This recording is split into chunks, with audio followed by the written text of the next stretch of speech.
Olá, companheiros. Quanta alegria em estarmos mais uma vez aqui juntos para desenvolvermos o estudo do Livro dos Espíritos com as bênçãos do nosso Pai, com o auxílio de toda essa espiritualidade que sempre nos envolve, nos cerca e faz com que as nossas intenções, que é o fim pretendido pelo estudo, seja mais aprazível e seja mais proveitosa mesmo naquilo que se destina, né?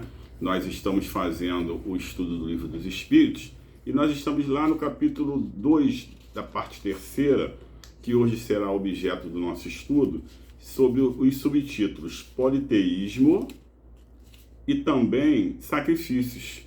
E nós vamos falar das perguntas 667 a pergunta 673.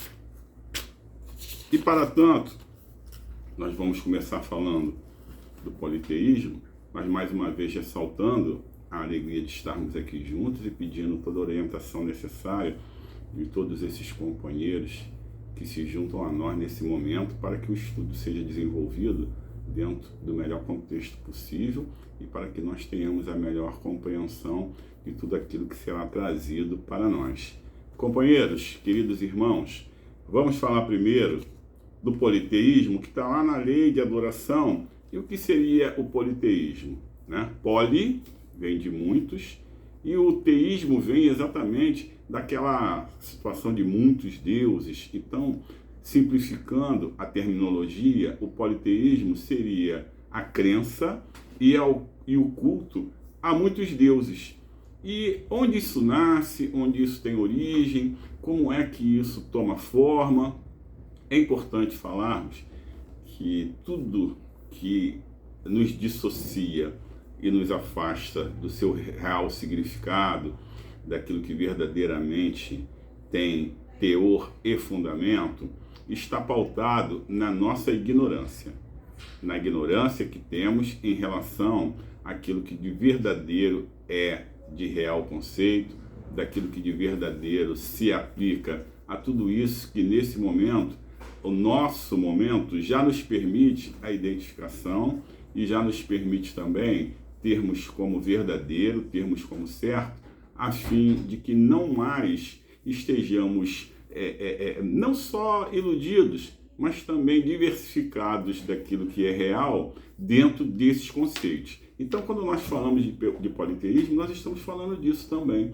Estamos falando daquele nosso momento de ignorância que fazia com que acreditássemos na existência de muitos deuses. Então nós tínhamos Deus da guerra, tínhamos Deus do amor, tínhamos Deus da sabedoria e tantos outros que eram necessários até o culto deles para que a gente tivesse voltado para uma destinação a qual acreditávamos que tinha ali um ente, um Deus, aquele todo-poderoso, que envolvia aquela matéria, que envolvia aquela concepção. E isso era muito afeto, mas muito afeto mesmo ao nosso momento. E vejam bem, não que não tivesse a sua importância, não que isso não tivesse o seu verdadeiro apelo, mas a forma como isso era trazido para nós, muitas das vezes uma forma não tão bem intencionada assim, fazia com que nós, devido à nossa necessidade de uma crença em ter mesmo materializado, vejam bem, materializado um Deus que estivesse ali ao nosso dispor, que tivesse à nossa disposição e até mais próximo de nós, isso seria de proveito maior nosso. Então, se tivéssemos alguma situação afeta ao amor, invocávamos o Deus do amor. Se tivéssemos alguma situação afeta a uma boa safra, envolvíamos lá e fazíamos os nossos pedidos direcionados àquele Deus que traria para a gente uma boa produção, que traria para a gente um volume maior daquilo que nós pretendíamos com a colheita, e por aí vai. Vejam como naquele momento, e eu falo naquele momento, mas hoje não estamos totalmente dissociados disso não, hein? Mas naquele momento era importante termos um Deus não só à nossa disposição, mas também afeto aquilo que era da nossa necessidade, porque acreditávamos que a invocação desse Deus, em particular, em relação àquela matéria, aquele sentimento, aquele desejo, fosse ser mais proveitoso para nós. Então, é importante que a gente destaque que a questão do politeísmo, ou seja, a crença em muitos deuses, estava muito afeta a nossa condição de pouca informação. E vocês sabem que onde tem a pouca informação, a ignorância reina, né? E nem sempre a gente tem ali bons sentimentos por parte daqueles que podem se valer e podem se aproveitar daquilo que é da nossa ignorância. Então vamos ver lá na pergunta 667, como é que Kardec se dirige à espiritualidade para tratar dessa questão do politeísmo. E a pergunta é a seguinte: por que razão, não obstante ser falsa, a crença politeísta é uma das mais antigas e espalhadas? Mais antigas, hein? Vejam bem. E aí os espíritos respondem para a gente: a concepção de um Deus único não poderia existir no homem senão como resultado do desenvolvimento de suas ideias. Desenvolvimento de suas ideias. Ou seja, na medida em que nós vamos crescendo naquilo que a nossa ideia, a nossa inteligência permite, nós vamos, por nós mesmos, observando a possibilidade ou não daquilo que por certo tempo, por algum tempo, nós tivemos como certo ou temos ainda como certo, né? E vocês vejam como é importante que a informação chegue, porque só o conhecimento e só a informação dissipam a ignorância. Mas houve um momento que não nos era dado ainda essa extensão de raciocínio, porque as nossas ideias elas eram muito presas não só a esses conceitos, mas também limitadas ao pouco espaço, ao pouco volume que tudo aquilo que era necessário para a nossa apreensão e também conhecimento poderia trazer, poderia significar. Então nós estávamos envolvidos num pouco espaço em que as ideias que não eram as ideias próprias traziam para nós. E não tínhamos ainda a condição de espalharmos ou de olharmos em mais direções do que aquele momento permitia.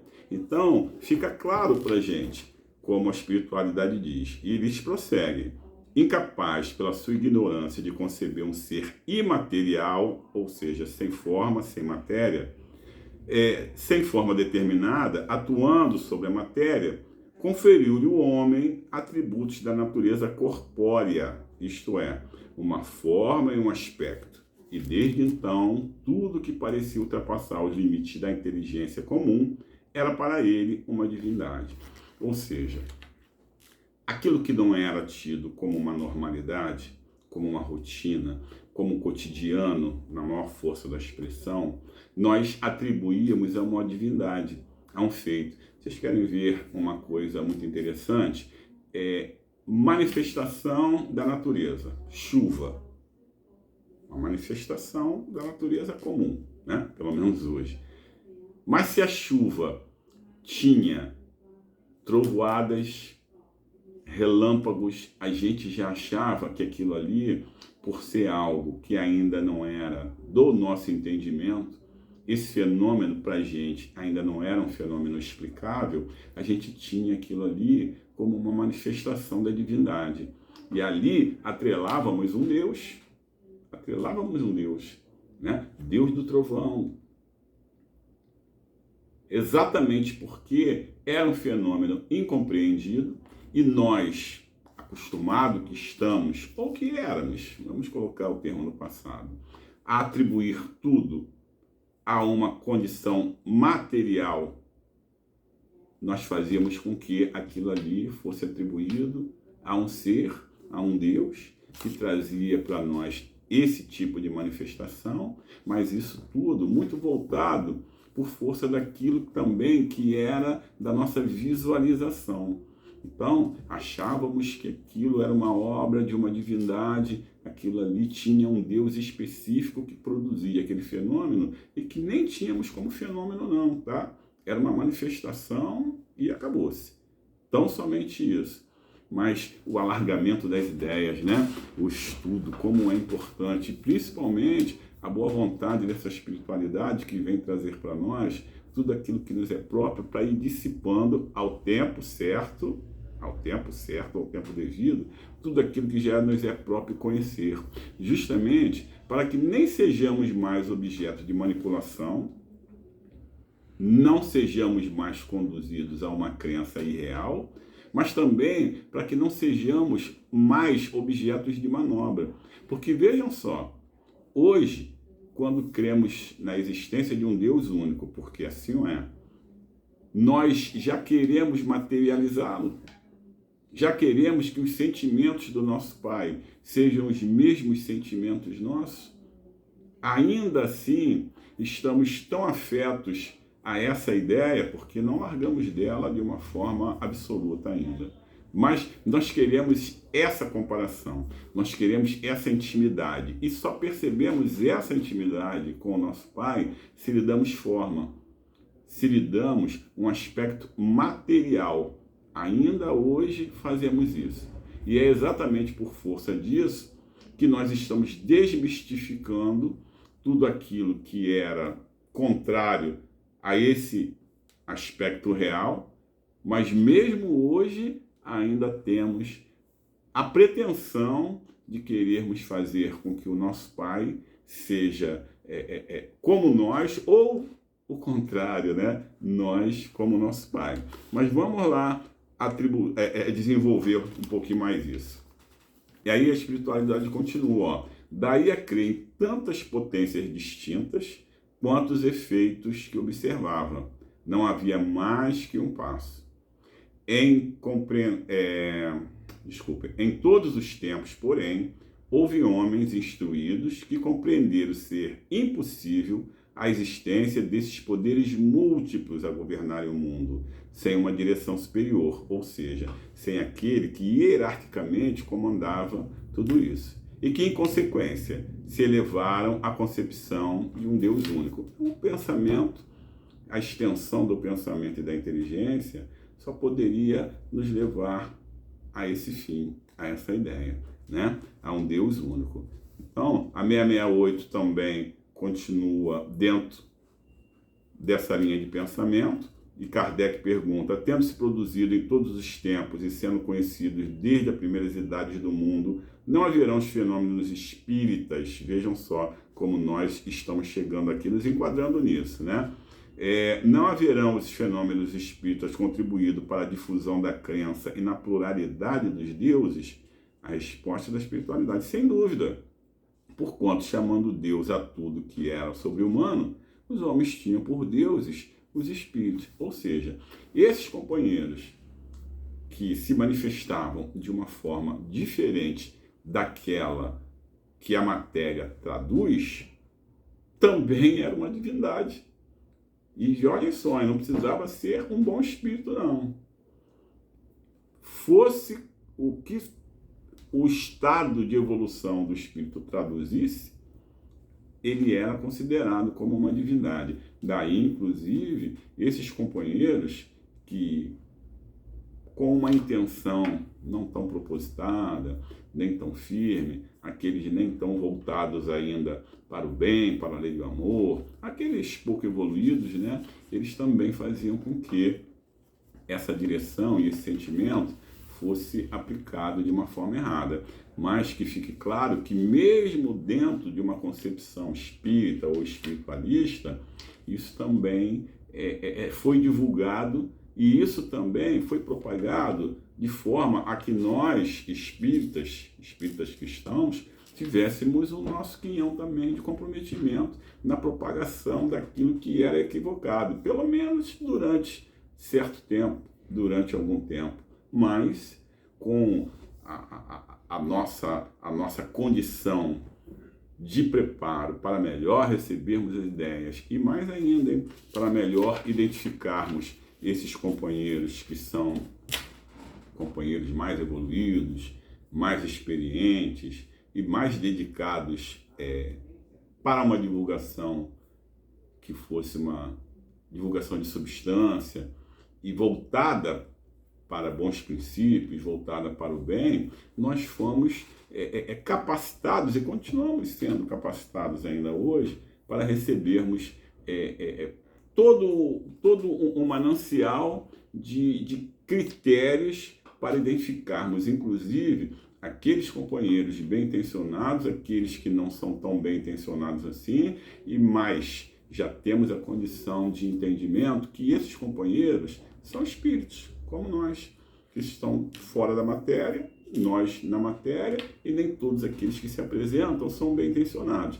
Mas significa dizer, sim, que mesmo nós, espíritas cristãos ou espiritualistas, em determinado momento, contribuímos para que essa ideia do politeísmo fosse uma ideia que fosse propagada, que fosse adiante, sim, mas que fique claro também que essa contribuição, né, que não foi uma contribuição, podemos dizer, proveitosa, era uma contribuição apenas no sentido de que se propagasse que, naquele momento, muitos deuses existiam, tão somente porque a questão da espiritualidade, aquilo que se apresentava como sobrenatural, aquilo que se apresentava como diferente, sem matéria, aquilo que se apresentava como algo para nós, que nós vinculávamos à divindade pela nossa pouca condição de desenvolvimento das nossas inteligências e um pouco conhecimento também, fazia com que nós também estivéssemos nesse grupo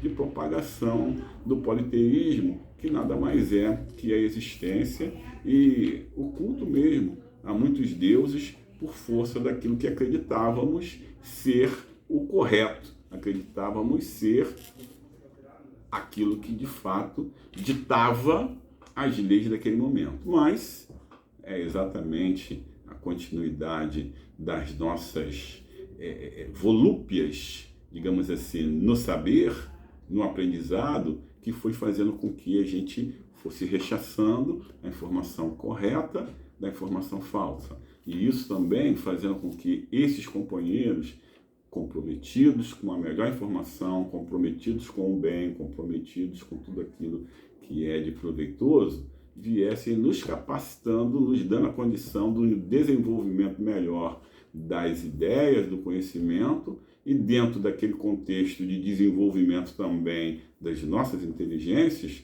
que afeta todos nós, nós fomos deixando para trás tudo aquilo que não era proveitoso e tudo aquilo que não tinha real significado, real valor e completamente contrário à lei divina, porque hoje sabemos, o Pai é um só, Criador de todas as coisas, Deus único, aquele que nos capacita, que nos dá a condição real para que possamos levar à frente tudo aquilo que é próprio para a evolução do nosso ser. Nós, seres espirituais, nós que nesse momento, estamos buscando toda essa evolução, caminhando para a luz e caminhando também para o melhor desenvolvimento do ser.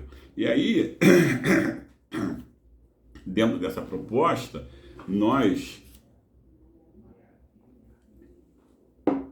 nos deparamos diretamente para o segundo subtítulo, que é o sacrifício. Os sacrifícios que vão lá da pergunta 669 à pergunta 673, né?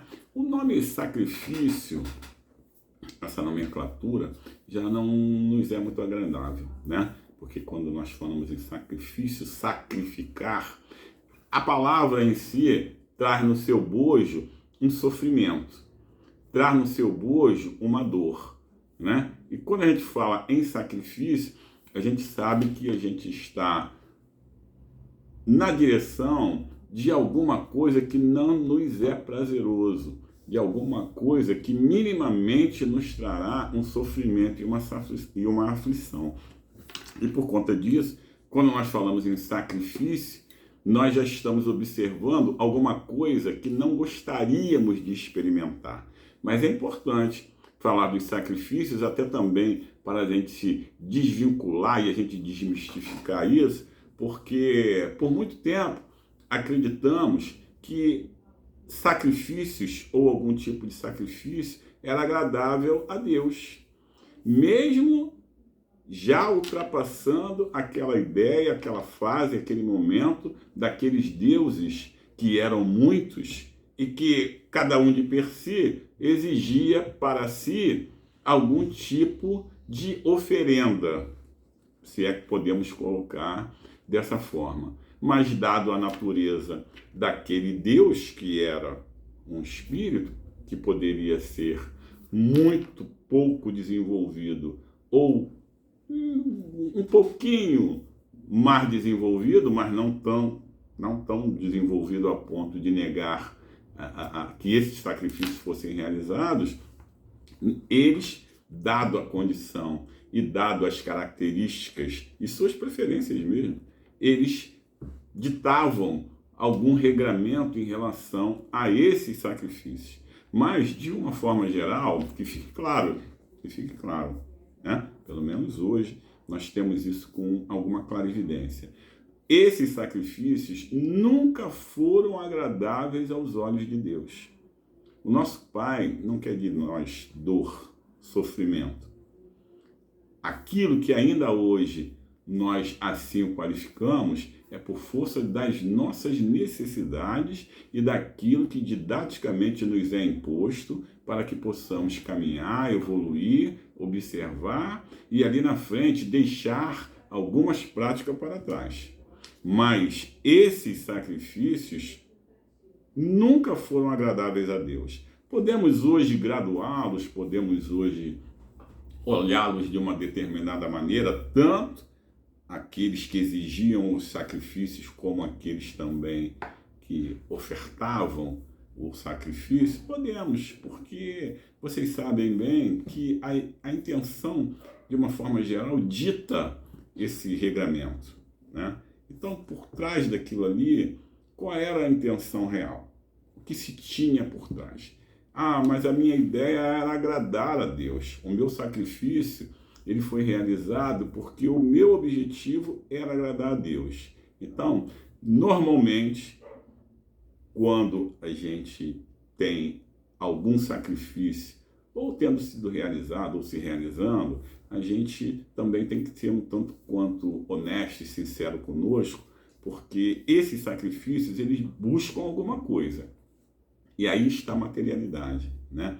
Aí está a pouca evolução do ser. Porque mesmo quando a gente diz que nós estamos levando da melhor maneira possível, da melhor intenção possível, esse sacrifício à sua realização, nós estamos buscando, na maioria das vezes, algo de pessoal. E quando nós estamos buscando esse algo de pessoal, nós estamos falando minimamente em uma vaidade, minimamente nessa satisfação daquilo que a gente quer que se realize, né? Então, a intenção há que ser observada sempre. O nosso melhor propósito há que ser observado sempre, mas temos que ter muito cuidado e muita atenção com aquilo que esse nosso melhor propósito ainda obscurece diante da verdadeira intenção, diante do verdadeiro desejo. Mas vamos voltar lá para o sacrifício. Houve um tempo, lá na antiguidade, que esses sacrifícios eram sacrifícios humanos mesmo. Acreditávamos que esses sacrifícios, dependendo da ordem, do grau e até do volume como eles eram realizados, nós estaríamos agradando mais aquele que exigia o sacrifício, ou pela nossa crença, fazer com que a gente tivesse como certo que, na maior das vezes, aquilo que nós ofertávamos, dado ao seu volume, dado a sua grandiosidade, dado a importância que tinha para nós, isso era muito agradável a Deus. E aí nós tínhamos, inclusive, esses sacrifícios humanos, sacrifício de nossos irmãos, contrários completamente à lei de amor, completamente contrário à lei de amor, né? Mas ofertávamos vidas de seres como nós, né? Que são espíritos encarnados, que fazem parte desse processo evolutivo, que buscam o mesmo que nós, mas acreditávamos que por força dessas intenções nós poderíamos levar essa oferenda ao nosso Pai. A partir de determinado momento, esses sacrifícios humanos, eles deixam de ter esse volume, eles deixam de ter essa concepção mesmo. E aí a gente se volta para os sacrifícios de animais. Esses sacrifícios de animais, é importante também que se diga que ainda hoje nós temos ainda alguns segmentos religiosos que ainda estão afetos a essa prática. Cada vez menos, mas ainda verificamos que isso ainda faz parte aí do nosso contexto, dependendo do segmento religioso que nós elegemos. Mas essas práticas estão diminuindo, a gente acredita que ali na frente elas vão deixar de existir, mas mesmo essas práticas, elas estão dando lugar a outras práticas, né? Porque esses sacrifícios hoje, a gente já vê até com algum tipo de alimento, eles são realizados de outra forma, não se tiram mais vidas, né? Mas a gente já fala em levar algum tipo de alimento, alguns frutos extraídos lá da terra, e a gente faz isso levando também em formas de oferenda. Não deixa de ser um sacrifício, a conotação tornou-se outra, mas é importante que a gente perceba que o sacrifício mais agradável a Deus é a nossa melhora. É a forma como nós enxergamos a vida, a forma como nós já começamos a praticar a lei de amor, né? Então, sabemos hoje que nenhuma oferenda mais vale, nenhuma oferenda é válida se o nosso coração ainda é um coração obscurecido. E Jesus já trouxe para a gente que se ainda temos algo a levar para o altar, que antes de levarmos para o altar esse algo, que a gente vá se reconciliar com o nosso inimigo, que a gente vá ter o próximo como aquele que é merecedor de tudo aquilo que nós queremos ainda para nós, para todas aquelas benécias, para todos aqueles perdões, todas aquelas desculpas, tudo aquilo que nós rogamos para nós, que a gente já possa levar para os nossos companheiros também. Então, antes de pensarmos em qualquer sacrifício, antes de pensarmos em qualquer oferenda, antes de pensarmos em levar qualquer coisa que tenha um cunho material para esse altar material, ainda que ele fique só no campo das ideias, que a gente vá buscar essa reconciliação, que nada mais é do que a prática da lei do amor, que nada mais é que o abrandamento dos nossos corações. É importante demais que a gente já se veja dentro desse contexto. E isso também, quando a gente fala na lei de amor, quando a gente fala em sacrifícios, quando a gente está falando aqui já no entendimento de tudo aquilo que já nos é disponibilizado, que as nossas inteligências já são capazes de alcançar, vamos ver aqui o finalzinho da questão 673, na resposta, não vamos ler nem a pergunta, vamos ler a resposta que diz assim: Deus abençoa sempre os que fazem o bem. O melhor meio de honrá-lo consiste em minorar o sofrimento dos pobres e dos aflitos. Não quero dizer com isto que ele desaprove as cerimônias que praticais para dirigir as vossas preces. Muito dinheiro, porém, aí se gasta que poderia ser empregado mais utilmente do que o é. Deus ama a simplicidade em tudo. O homem que se atém às exterioridades e não ao coração é um espírito de vistas acanhadas. Dizer em consciência se Deus deve atender mais à forma do que ao fundo. Então, quando nós falamos em oferendas, quando nós falamos em sacrifícios, quando nós falamos de uma forma geral em tudo aquilo que pode ter uma materialidade investida ali, vamos substituir isso pelas nossas reais intenções e por tudo aquilo que já pode ser feito em prol do nosso próximo. Tudo aquilo que pode ser feito em prol de nós, né? Porque quando falamos em prol do nosso próximo, nós estamos falando de nós mesmos também. Estamos falando de tudo aquilo que é agradável aos olhos de Deus. Porque o que Deus quer é que todos os seus filhos sejam esclarecidos, estejam gozando de bom ânimo e estejam prontos cada vez mais a exercitar com vistas à condição plena e absoluta da felicidade. E a felicidade, o sucesso, é exatamente a melhor prática da lei do amor. É o melhor sentimento. Quando pensarmos em sacrifícios, quando pensarmos em oferendas, quando pensarmos em muitos deuses, aqueles deuses que exigiam isso ou aquilo para que eles estivessem agradáveis, vamos pensar hoje em substituição a tudo isso na lei de amor. Vamos pensar naquilo que Jesus trouxe para nós, que o nosso Pai nos disponibiliza e que os nossos entendimentos já são capazes de alcançar, para que todos nós, sem exceção, estejamos bem, conscienciosos, alegres, prontos ao exercício e à prática da lei do amor e, por conseguinte, prontos a aspirarmos sempre às melhores condições possíveis naquilo que Deus nos disponibiliza. O nosso estudo dessas duas questões, desses dois subtítulos, lá da lei de adoração e que fecha o capítulo, vai ficando por aqui. E nós, prontos a acessarmos sempre a todo esse material que esses companheiros que já caminharam mais do que nós, que já têm uma experiência, mas sempre pautados na lei cristã, sempre pautados naquilo que Jesus nos trouxe, que esses companheiros cada vez mais continuem dando esse acesso na medida dos nossos avanços, das nossas potencialidades, para que tudo isso que nós já objetivamos a nível de melhora do ser e de acesso a todo esse progresso e felicidade, cada vez mais seja possível. Que Deus nos abençoe o propósito e nos ampare cada vez mais.